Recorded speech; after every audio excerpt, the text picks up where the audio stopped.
পূর্ণকায় চাঁদ তখন হেলেছে পশ্চিমের দিকে। আকাশে উঠছে জ্বলে ওঠা কানাতগুলোর ধোঁয়ার কুণ্ডলী। জ্যোৎস্নাকে যেন অজগর সাপে জড়িয়েছে। পরদিন আত্মীয়দের বিলাপে দিক বিদিক যখন শোকার্ত, তখন রাজ সৈনিক দল মন্দির ঘিরে দাঁড়ালো, পাছে অসুচিতার কারণ ঘটে। রাজমন্ত্রী এলো, দৈবজ্ঞ এলো, স্মার্ত পণ্ডিত এলো। দেখলে বাহিরের প্রাচীর ধূলিসাৎ, দেবতার বেদির উপরের ছাদ পড়েছে ভেঙে। পণ্ডিত বললে সংস্কার করা চাই আগামী পূর্ণিমার পূর্বেই, নইলে দেবতা পরিহার করবেন তার মূর্তিকে। রাজা বললেন সংস্কার করো। মন্ত্রী বললেন ওই কিরাতটা ছাড়া কে করবে পাথরের কাজ? ওদের দৃষ্টি কলস থেকে দেবতাকে রক্ষা করব কি উপায়? কি হবে মন্ত্রী সংস্কারে যদি মলিন হয় দেবতার অঙ্গমহিমা? কিরাত দলপতি মাধবকে রাজা আনলেন ডেকে। বৃদ্ধ মাধব শুক্ল কেশের উপর নির্মল সাদা চাদর জড়ানো, পরিধানে পীতধরা, তাম্রবর্ণ দেহ কোটি পর্যন্ত অনাবৃত, দুই চক্ষু সকরুণ নম্রতায় পূর্ণ। সাবধানে রাজার পায়ের কাছে রাখলে এক মুঠো কুন্দ ফুল, প্রণাম করলে স্পর্শ বাঁচিয়ে।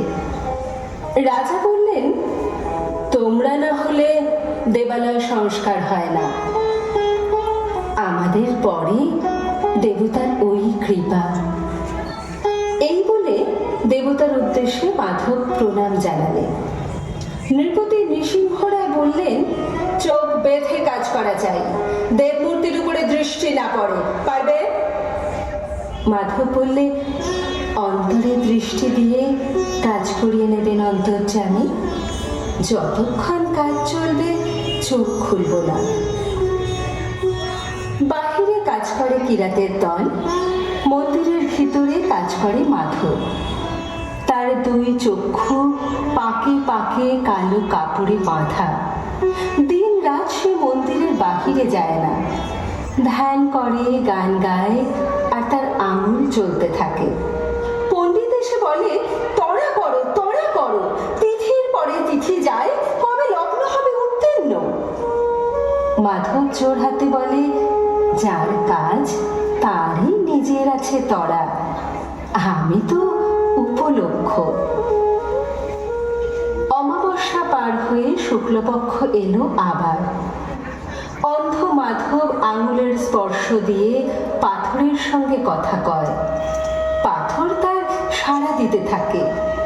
কাছে দাঁড়িয়ে থাকে প্রহরী, পাছে মাধব চোখের বাঁধন খোলে। পণ্ডিত এসে বললে একাদশী রাতে প্রথম পূজার শুভক্ষণ, কাজ কি শেষ হবে তার পূর্বে? মাধব প্রণাম করে বললে আমি কে যে উত্তর দেব, কৃপা যখন হবে